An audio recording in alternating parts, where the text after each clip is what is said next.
All right, it is so good to be with you all. I hope you're having a reasonable day. Thanks to Holly and Lynn for having me here and Regenerate and the Quivira Coalition. I am excited to talk about farm law with y'all.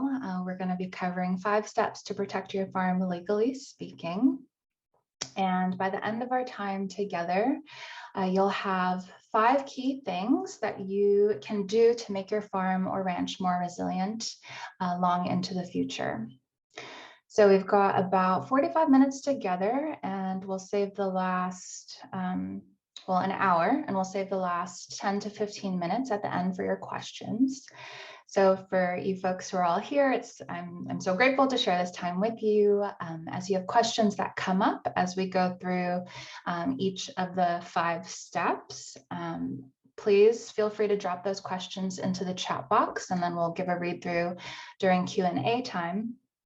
And I will try to address your questions so far as they are I'm able to cover them in the scope of this presentation. Sometimes legal questions can get a bit hairy. Understandably, the law is kind of like a hairy beast, but we're going to tame it a bit today.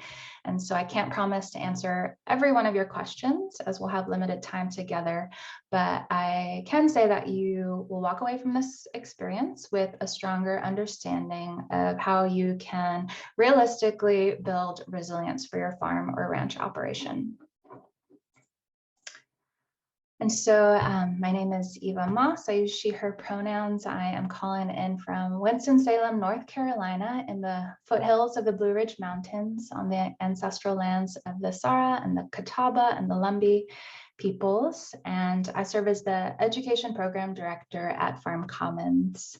My family has agricultural roots in Samoa, which is a small island in the South Pacific. That's a picture of some of the taro that was growing a couple of years ago on my grandfather's land that he and our family cultivate in the village of Fusi Safata.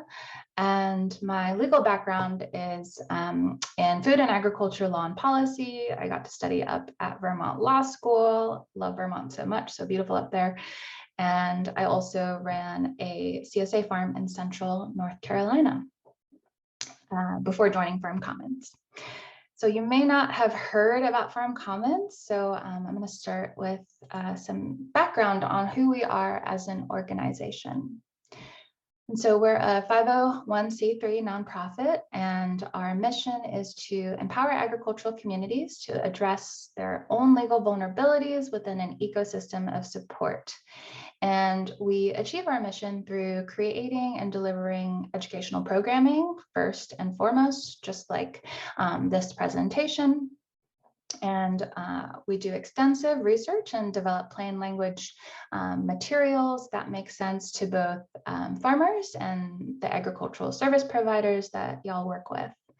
So from online guides to checklists and model agreements and entire workshop series, as well as webinar series, we really are here to help people make critical decisions about how to address the diversity of legal issues that can really pop up in the course of growing a farm or ranch business. So whether you're just getting started, you're 3 years in, maybe you're 10 plus years, our materials are available to help you work towards achieving your legal goals. And leadership development is also a significant part of our work. We create ways for producers to define your own solutions and share them with your peers nationwide through focus groups and also multimedia storytelling through podcasts and videos. And we also host a question and answer platform on our website community. It's kind of like its own farm law universe where folks can discuss thoughts and issues together on the topic of farm law. And the law, itself is so big, it's really enormous, the different bodies of law. And so our niche at Farm Commons is farm business law issues. And so that basically translates to small business transactional law. And that's really like the boring paperwork stuff that is quite practical and can surprisingly lead to strong, resilient businesses over time. So, for example, our core subjects that we cover are business structures like limited liability companies, corporations. We also cover farmland access, leases and purchasing, insurance, food safety insurance, crop insurance, property insurance, and also matters on diversification. So understanding zoning codes, value-added good production risks, and the like. And employment law is also an area that's quite complex that we focus on quite a bit. We actually really enjoy employment law in terms of understanding the complexity to make it easier for you to grow your labor force on your farm. And so, yeah, that's really what our work is about. And we are able to do this through membership. And so Career Coalition is one of our institutional members, and there's opportunity for you to join as a producer member if you are interested. And I'll share a bit more about that at the end of our presentation. All right, so how do we get this work done? How do we do legal education, which I should underscore, that is what we do. We are not attorneys for hire. We do not give legal counsel or advice. Our team of attorneys does research in order to provide the highest quality resources to help you farmers and ranchers navigate the nuanced legal risks that really crop up in innovative farm operations. And the secret to our method really is that farm law education can reduce risk, and along the way it builds stronger communities, and it can even create joy. So we have in store for you today a few things that can really make a big difference in reducing your risk, those 5 steps. And those steps can also build stronger communities because each farm, when they're more resilient, we're all able to better fulfill our promise in our communities. And in terms of joy, if your eyebrows are raised, you'll have to wait till the end where I'll explain that one a bit more.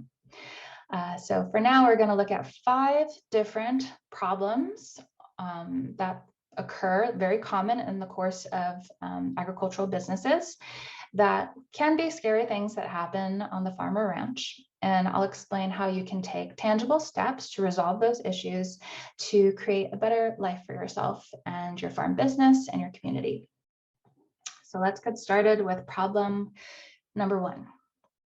So here's our first scary scenario. And it's something that's actually quite common. Someone gets injured on the farm. So people might be injured doing any number of things, maybe while they're out walking and enjoying your property, maybe for hunting or birding, and perhaps they came to pick up a CSA share, or maybe they're there to buy some beef, or maybe there's something more business related, in terms of supplies. They're at like literally a supplier dropping off feed or potting soil, or other instances where folks are coming onto the farm or ranch are through events that you're hosting. Maybe someone falls on a pasture walk or falls off the hay wagon during a fall event. So any number of these things can happen on farms, and they do, even on the safest of farms.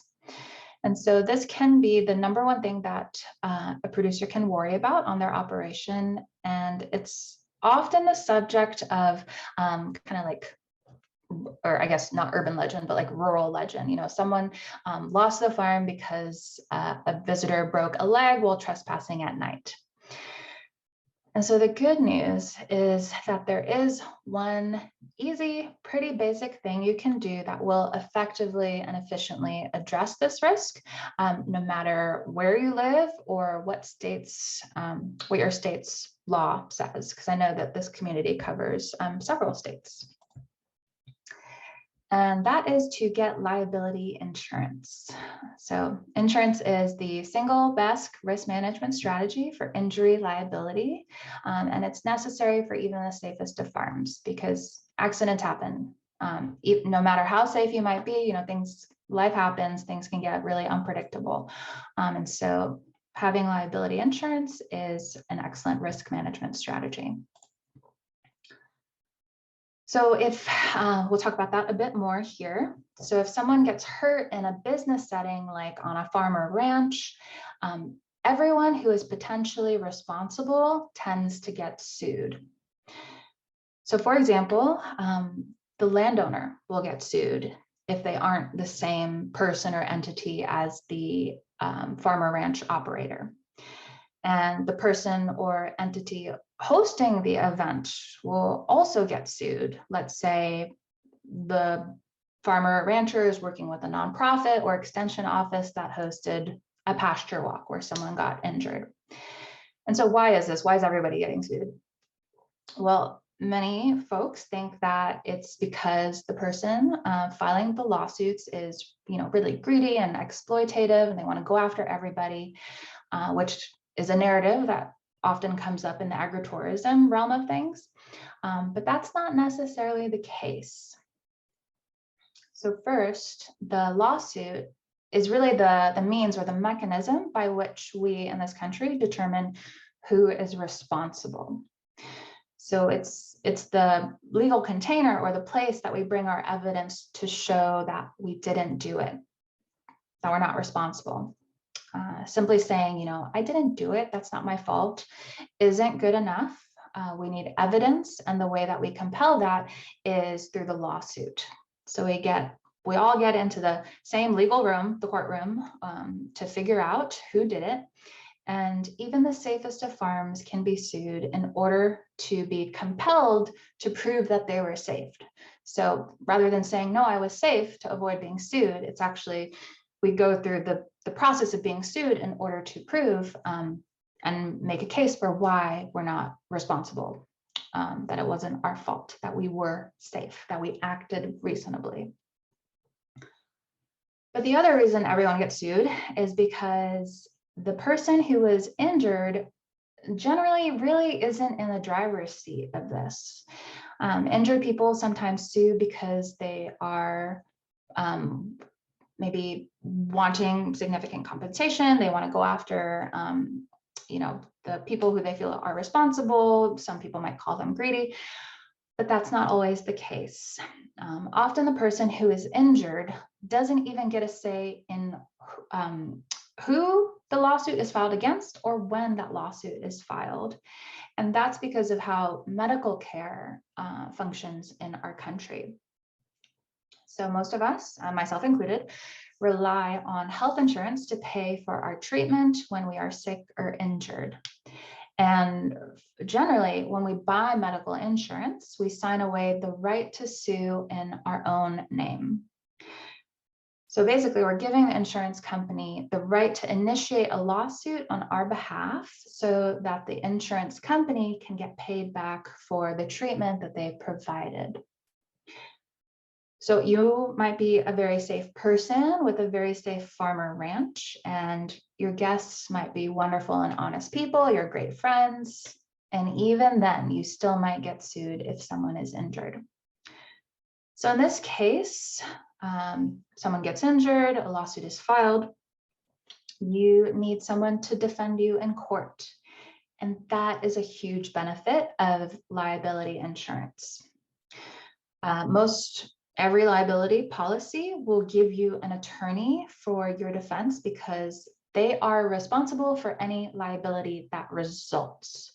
And so that insurance provided attorney is going to go to bat for you in court to do their best to prove that your farm was safe, that you were safe, that you acted reasonably and in a safe manner. And they will do everything to avoid liability so that they don't have to pay out on the claim. So it's in that insurance provided attorney's best interest to minimize your liability because it minimizes the amount that their insurance firm will have to pay out on damages.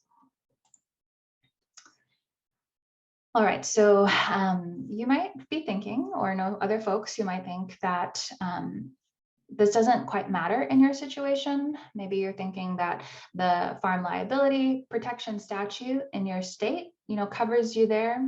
Maybe you've seen other farmers that have a sign saying that the person visiting is responsible for their injuries, and you have maybe like a waiver in addition to that sign being posted up around the farm that says something similar. Insurance is still essential in these situations, and I'll explore why.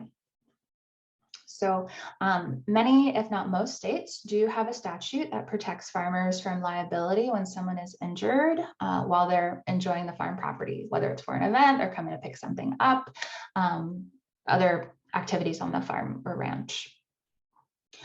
But all of these statutes are limited in some way, either by the type of injury covered or the type of recreation being engaged in.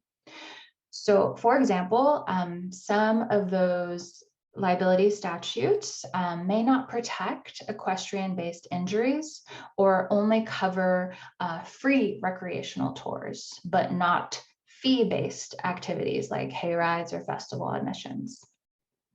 So you would need an attorney to prove that your event and that the injury that occurred was the type covered under that farm liability statute, or sometimes it's called an agritourism liability statute. You will also need an attorney to prove, if you have a waiver, that the waiver was valid, or that the sign was properly posted, that it was visible, it was posted in clear view of anyone visiting. So bottom line here is the sign and the waiver doesn't stop one from being sued, but they can be tools to show how you put forth your best effort to communicate safe practices on the farm. So don't go like tearing down all the signs and throwing out your waivers. They still have utility. They just don't function in a way that stops anyone from being sued. And it's also important to remember that these laws don't give free rein to a farmer or rancher to create hazardous situations. Now, I know you're not, out there, working on your farms or ranches thinking like, I'm going to create risk today. Like, I know that's not the case, but it's helpful to explain that, kind of like old rural legend where a farmer is sued because a person breaks their leg while trespassing on the farm property. And so oftentimes when we hear these kinds of stories, the whole story is not quite articulated. So the law does not prohibit trespassing, the law does prohibit trespassing, but it doesn't allow landowners to do whatever they want to limit that trespassing. So for example, it's generally not allowed to, surveil the trespasser carefully, see where they're coming onto the property, which part of the fence, which part of the property line are they coming in through, and then putting an obstacle there that's meant to like capture them. Maybe, digging a pit right where the trespasser typically walks or rides their ATV, and then cover it up with camouflage material and then place some like trap stuff to try and like catch them, where they might risk losing a limb or worse, losing their life. And so to put it another way, people are not allowed to trespass, but landowners also aren't allowed to risk killing or injuring them because they are trespassing.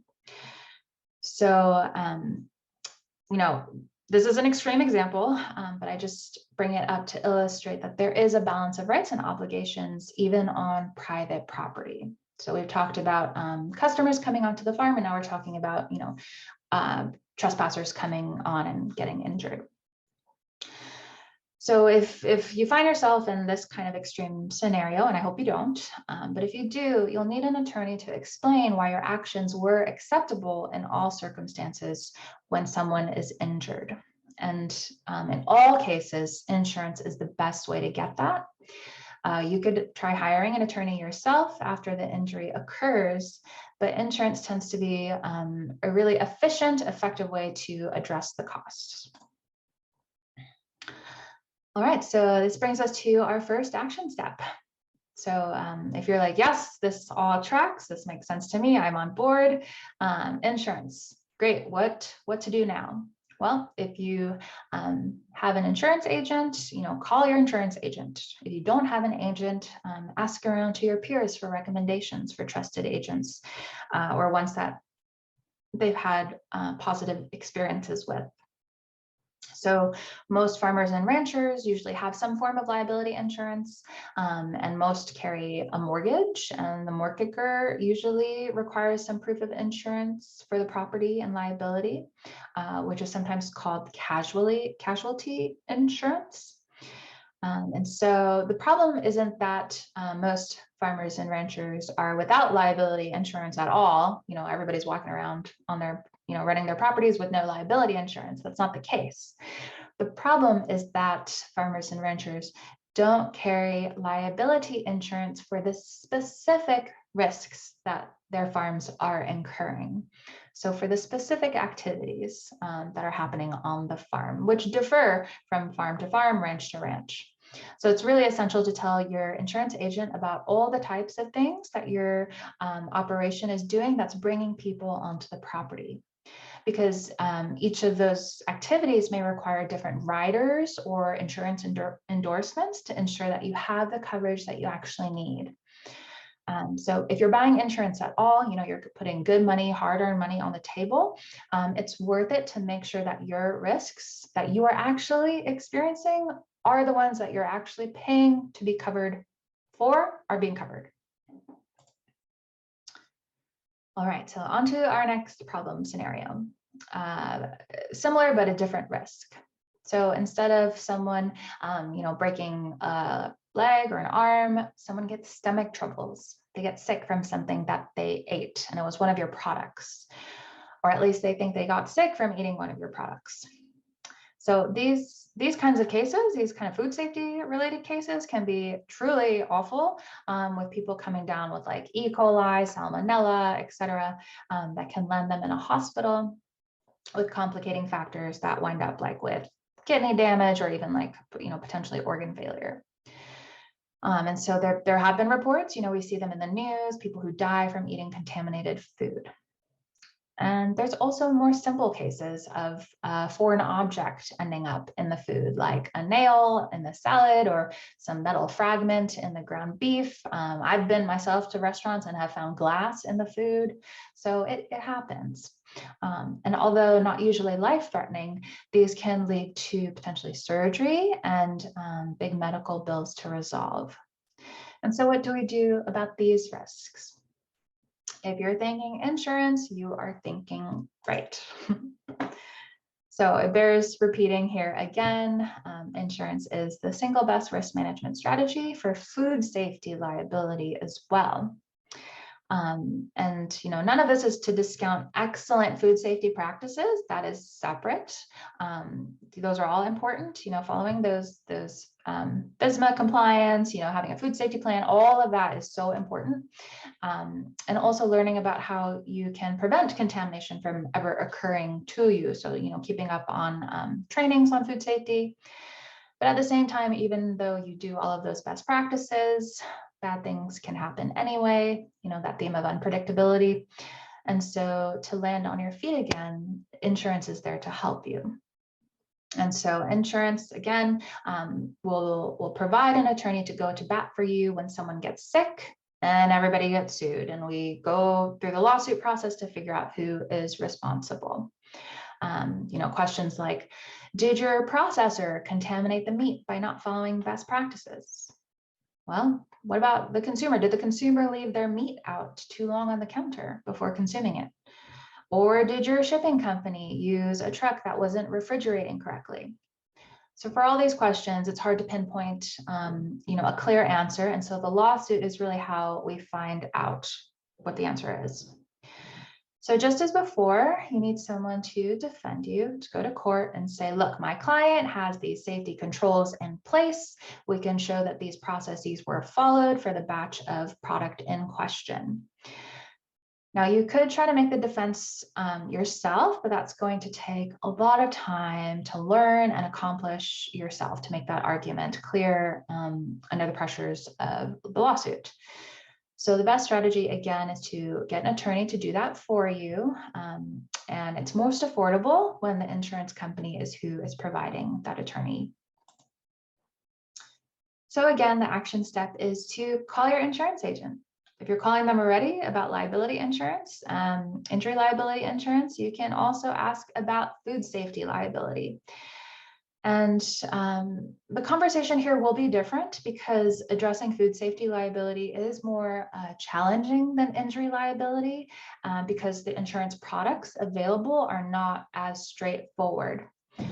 And that's because there are some elements of like foreign object contamination being straightforward and are commonly included in most liability policies because it's like, oh, there was an object in the food. Obviously, this is like straightforward evidence. Now with disease and pathogens, those are more difficult. And so your agent may offer you a full product liability policy to cover that range of risk, food safety liability risk, and that might be out of the price range of what's affordable for smaller producers. And so we have some recommended resources that can support you in pursuing adequate insurance coverage for injury liability and food safety liability that are available in our resource library at farmcommons.org. And so there's two guides. The first is managing farm risks with insurance. That takes you through, how insurance works more in depth and what to be thinking about as you prepare for those conversations with an insurance agent. And we also have a guide on the Farmer's Guide to Food Safety Liability that actually includes sample food safety liability policy language. So you can see like what to be looking out for to make sure that your needs are covered. And for more comprehensive exploration of insurance and what to be thinking about regarding insurance and land access, insurance and employment, insurance and diversification, you can take our Discovering Resilience workshop, where we cover the 10 best practices for every farm or ranch in terms of legal resilience. And on to problem number 3. Death, disagreement, disability, or divorce disrupts operations. Now, these are a lot of Ds. Call them the dubious Ds, the disappointing Ds. And I even left out debt, which is another key factor that disrupts operations. So there's a lot of Ds that we're dealing with. And often when we ponder the risks to the farmer ranch, we can get really hung up on like the big news-making risks, like people getting injured, broken legs, etc. But that's hardly the thing that ruins most farm businesses. Instead, farm businesses will fail, on a more everyday basis because of much more mundane issues, like a family member dying, and the farm business is unable to transition to new owners, or partners disagree and the business is eventually run to the ground, or divorce causes a farm family to split, but the business isn't viable anymore without both people contributing to it. So these issues that I'm describing right now, they usually don't even look like legal issues. They look like financial challenges or issues of poor communication, or a changing market for agricultural products, and decisions need to be made, and a decision just can't be landed on. But imagine a different way of doing business. Imagine a world where every farm business including yours, your farm or ranch business, talked about these questions on this slide.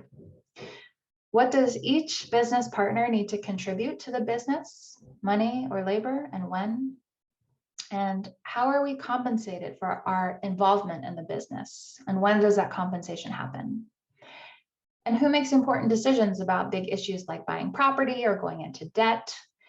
And what happens when someone wants to leave the business? How are we handling disputes when they come up? And what about annual budgeting, financial procedures, or governmental obligations? Who's keeping up on those?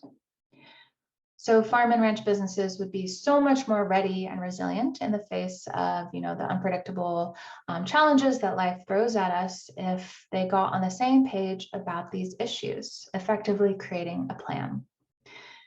And so the good news here is that forming a business structure can help to sort out these issues when you write a governance document. So governance documents are designed to answer all of these questions. They're sometimes called company agreements. We'll talk more about the nuanced types of agreements.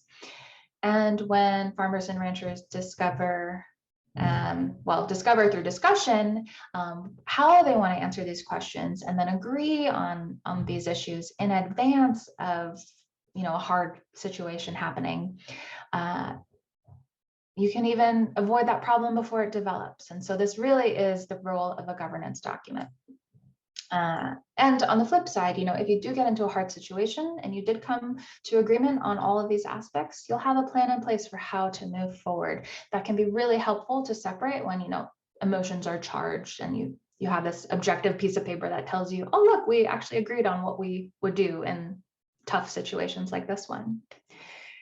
And I do want to make an important note here that if farmers and ranchers, if you don't decide for yourselves what happens when someone wants to exit the business or another business law issue arises, such as compensation, state law will step in as a backstop.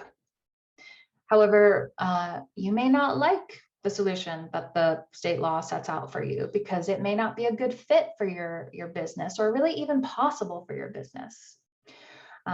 For example, state law might require that the business buy out a departing farm partner or ranch partner within 1 year, which may or may not be possible for you depending on the value of their ownership interests.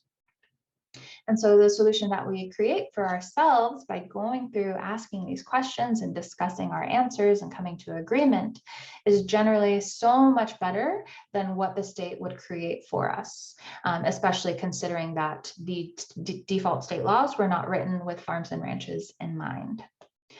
And so with governance documents, these agreements don't need to be in writing to be enforceable. A court might enforce an informal agreement among business partners, even if it's only verbal or manifested through your actions, your conduct. But at the same time, writing down the answers to these questions is a key step, because when we write things down, we understand better ourselves and our commitments to the relationship more thoroughly, simply because we wrote it down. And that's why it's called memorializing. We write it down so we can remember. And so then we have more motivation to be more thorough and precise when it comes to writing things down, because we want to make sure we write down what was accurately agreed upon. All right, so now on to the governance documents. So each business structure has a different name for its governance document, and I've got a table here on this slide to sort out what I'm talking about. The LLC or limited liability company's governance document is called the operating agreement, and the corporations are called bylaws and sometimes also shareholder agreement. And the partnership simply has a partnership agreement. And so while they have different names, they all do basically the same thing. And that is, they answer the questions that we just went through on the previous slide and more. They establish the rules and the procedures that govern the business's day-to-day operations. And because of this, governance documents are just so valuable for the businesses who are run by a single owner, a shareholder, or a single member as well. Because you don't have to have it all in your head. Like, you have a plan that you've set forth that you can follow.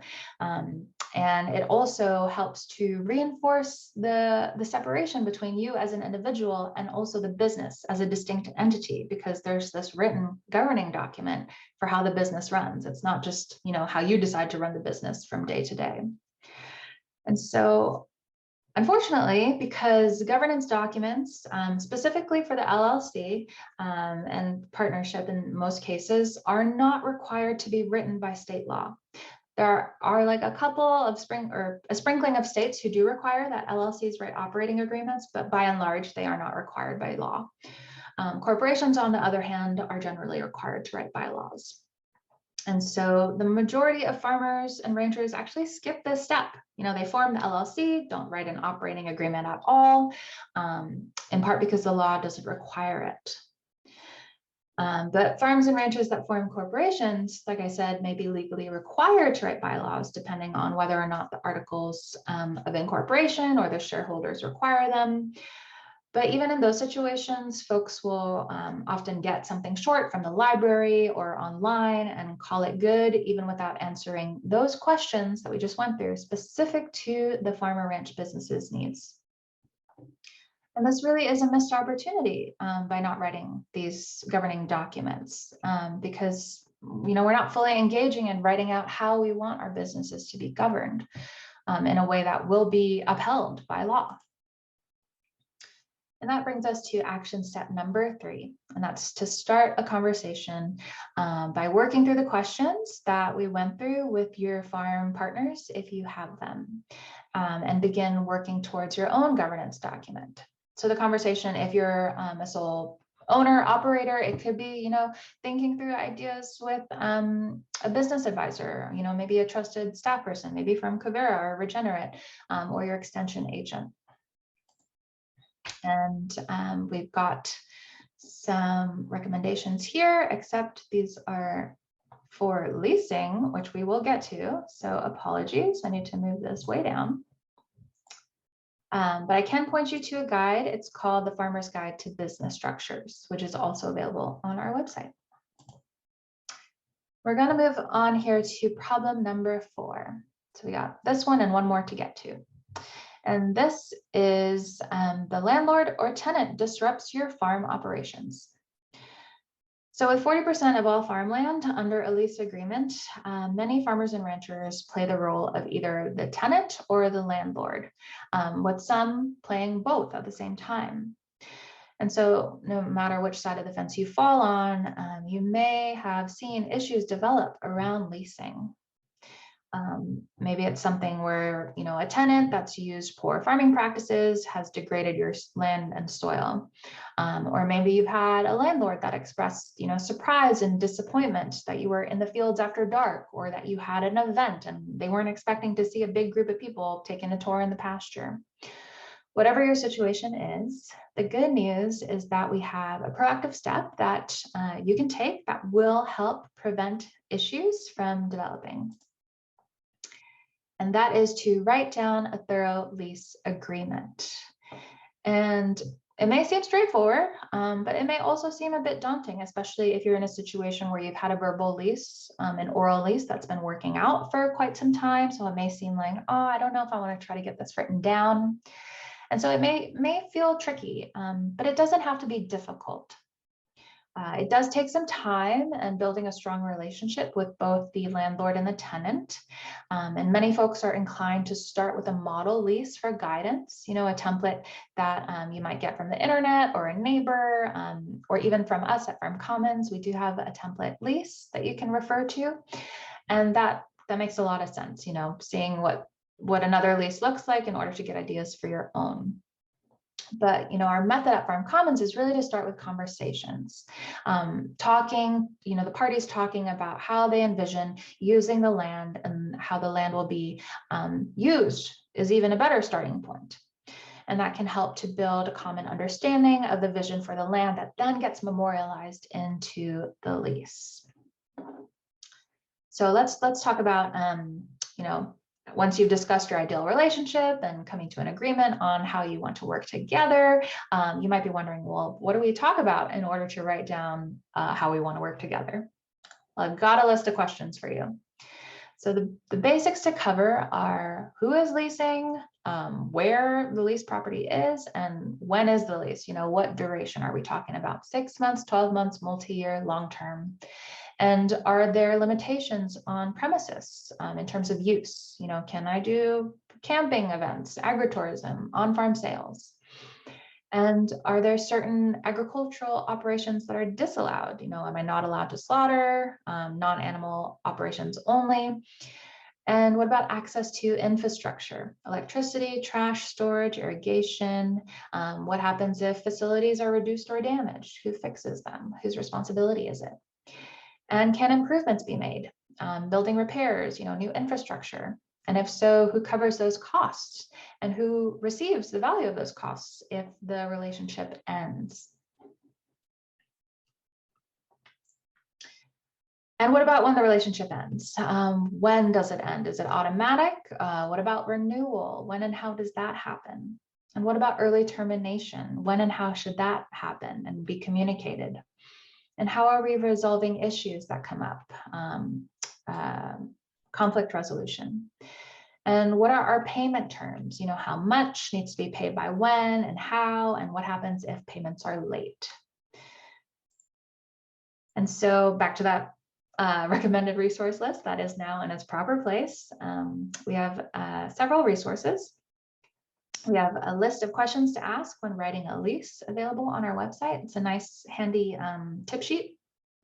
And we also have a long-term leasing workbook for agroforestry that we developed in collaboration with the Savannah Institute that includes a model lease that you can refer to, whether for more short-term leases, like an annual lease, or if you're interested in long-term.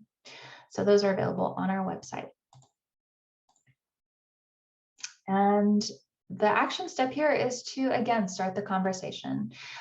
Take that list of questions and discuss them between you as tenant or landowner and the other party to begin working towards your own lease.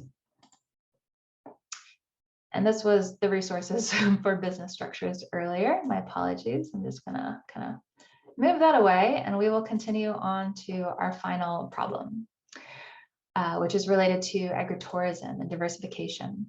So this is when a state or local governmental unit notifies you that you're violating a land use regulation.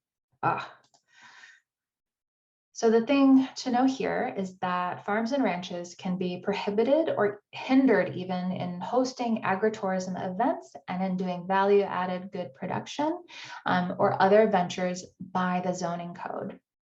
And so zoning codes can prohibit diversification, like weddings held in barns, at least where the people getting married aren't those who live on the farm.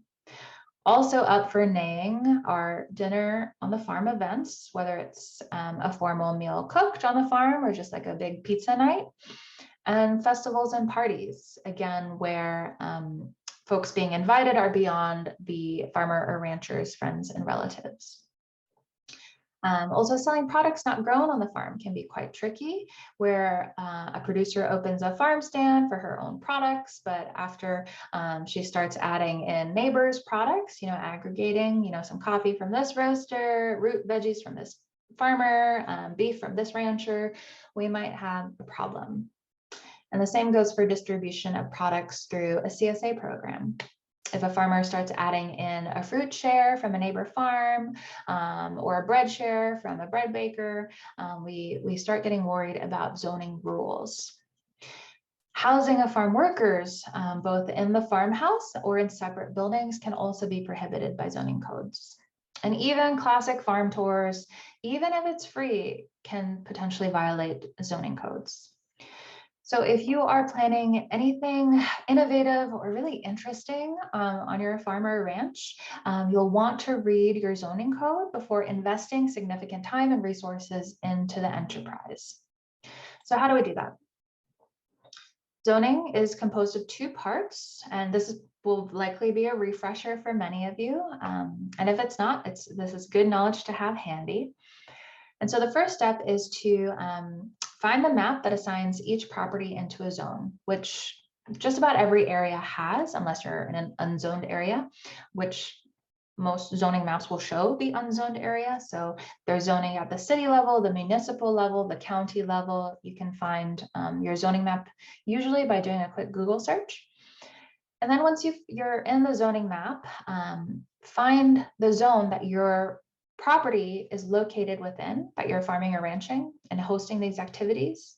And for each zone, there's a list of things that you can or can't do in that zone, usually a list of allowed or disallowed uses. And so once you've located your property on the map, you see your zone, you look into what the rules are for your zone, you can get a sense of what is allowed, what is disallowed, what is not mentioned at all, which usually pizza nights, yoga on the farm, fall festivals, oftentimes are way ahead of the zoning code. But in some cases, the zoning code has spoken in favor or against those kinds of activities. It all depends on who is setting the rules. So there's also a lot of people navigating in zoning.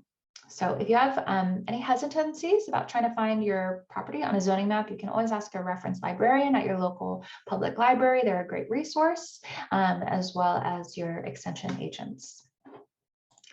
And that brings us to our last action step, which is to research the zoning code, find your zone, learn your rules, and have that knowledge to support your diversification endeavors so that you know you're making a wise investment, and at the very least know what your limits are.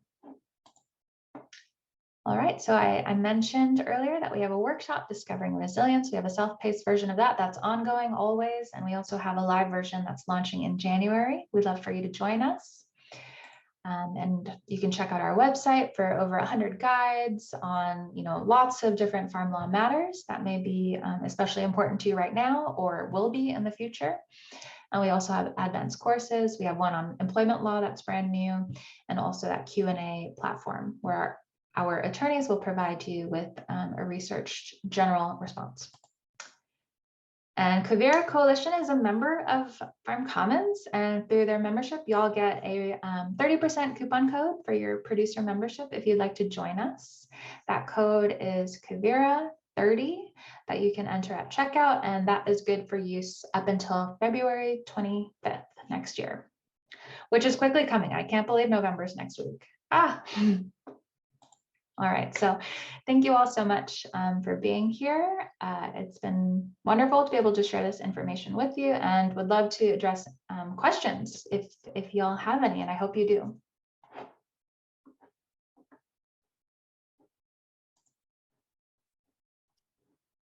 Folks can go ahead and either write in the chat, or you can go ahead and unmute yourself.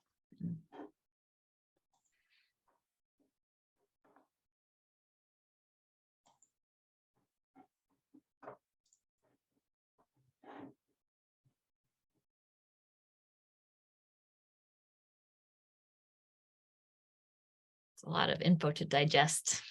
Yeah. 5 steps, 45 minutes. You guys are troopers. I see one there. Do you want me to read it out, or? Yeah, that'd be great. Thanks, Lynn. I'm a rancher who also consults with others. How do I protect my liability for advice I give to others? Yeah, that's a great question.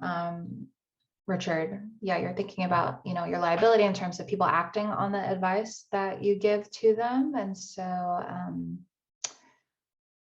thinking about phrasing. So this is actually interesting because it's something that we are constantly thinking about at Farm Commons, doing legal education and not giving legal advice, with the understanding that some people may act based on, sharing knowledge. And so just some practical tips of avoiding language like you should do this, or, anything definitive can be helpful. And also checking in with your insurance agent, especially if you're running a consulting company, just on, how the dynamics of like intellectual property function. Like I mentioned in the beginning, the law is so big.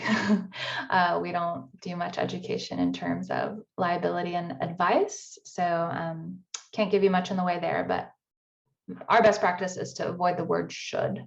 So perhaps that will help you in yours.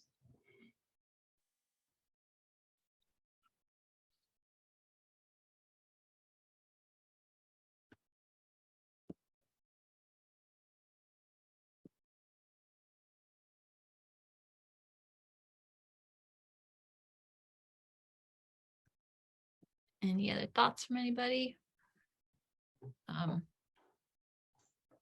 If folks want to get in touch with you again, Eva, do they do that through the Farm Commons website, or? Yeah, best place to reach out is through our info box, and I'm gonna just drop a link to our website for y'all to check out, and then dropping our email. Okay, info. Oh.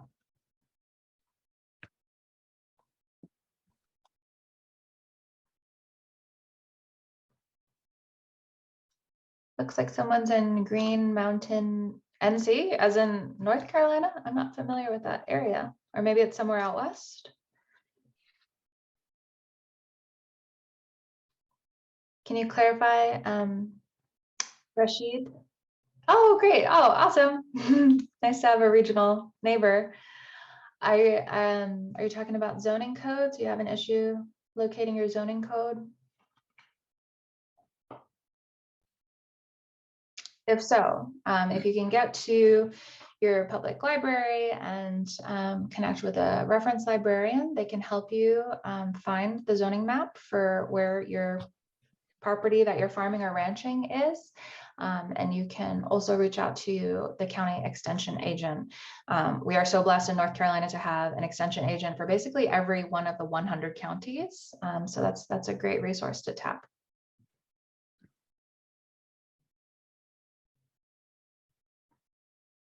Oh, great. I see, Richard, your question, can we function as small farmers without a governance document, or should one of those three options always be done? Oh, this is a great and very interesting question, because I can tell that you're thinking about a lot of aspects of what I shared today. And so to your first question, you can absolutely function as small farmers without a governance document, with the understanding that you're functioning without a written plan that lays out how your business, how people enter and exit in terms of ownership, how compensation functions, how decision-making functions. And when I say decision-making, like, there's no threshold for when decisions need to be discussed. So if an owner wants to buy something that's $10, like, okay, great. What about $10,000? Does that need to be a group discussion that you then come to consensus on in order for that decision to be made? So that's really the role of the governance document. And it can be really helpful to have those conversations around entry, exit, compensation, conflict resolution to support you guys as small farmers.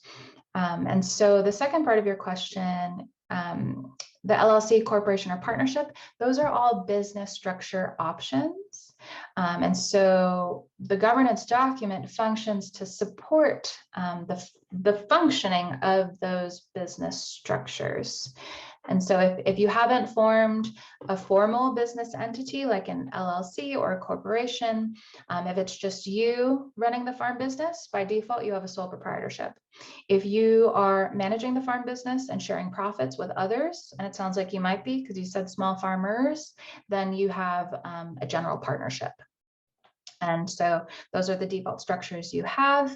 And the incentive to think about forming an LLC or a corporation is really that layer of personal asset protection, where there's a distinction between the business and you. And because of that distinction, through that paperwork, there's kind of like a liability shield in terms of what assets are available.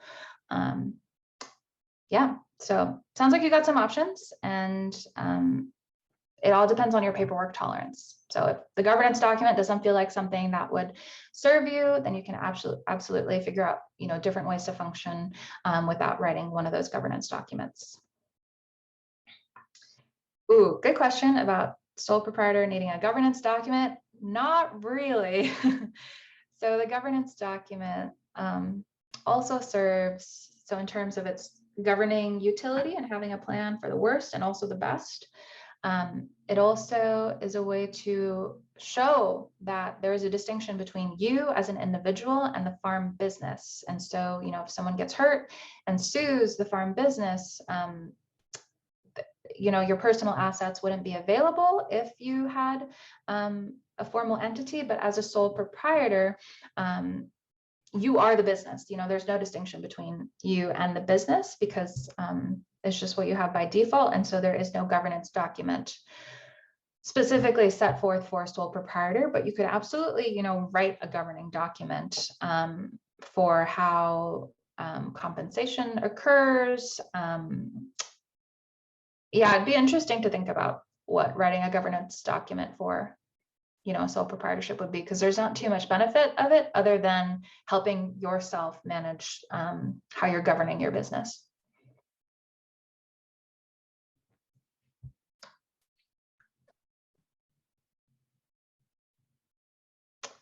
Ooh, getting into some farmland succession, always a hot topic, and also a very important one that's tied to so much emotions, heritage, culture, land preservation, all that. So I appreciate your question, Amanda, where you say a governance document can help if the patriarch or matriarch of the business passes away unexpectedly and can help with inheritance taxes. Okay, so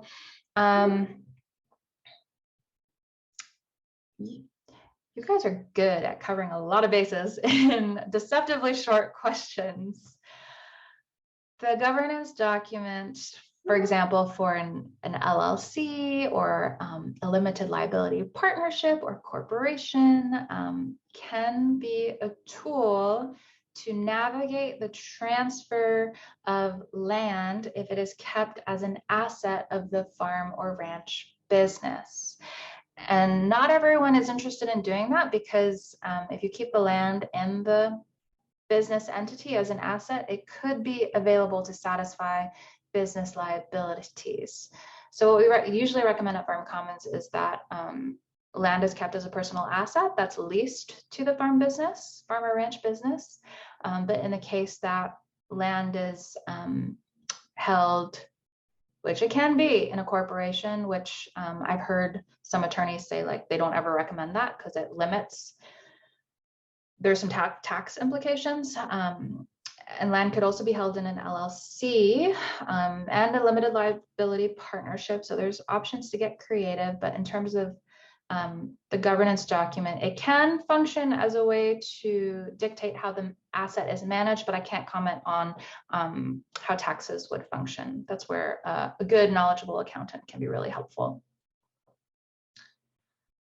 So in terms of separating the land and the business as a sole proprietor, that's quite tricky because there is no separation. You are the farm business. And so if you're, running Sunnyside Farm as, a trademark name, but it's a sole proprietorship and you are Sunnyside Farm, someone getting injured through your business operations and a lawsuit and ensuing if it's really big and land it's an asset that could be available, there is a risk. Now the likelihood of that happening could be low. It all depends on what your risk tolerance is. And so recently I've spoken with a farmer who is inheriting quite a bit of wealth, including some land, and because of that she is now incentivized to form a limited liability company in order to protect that personal asset and keep it away from access through the business liabilities.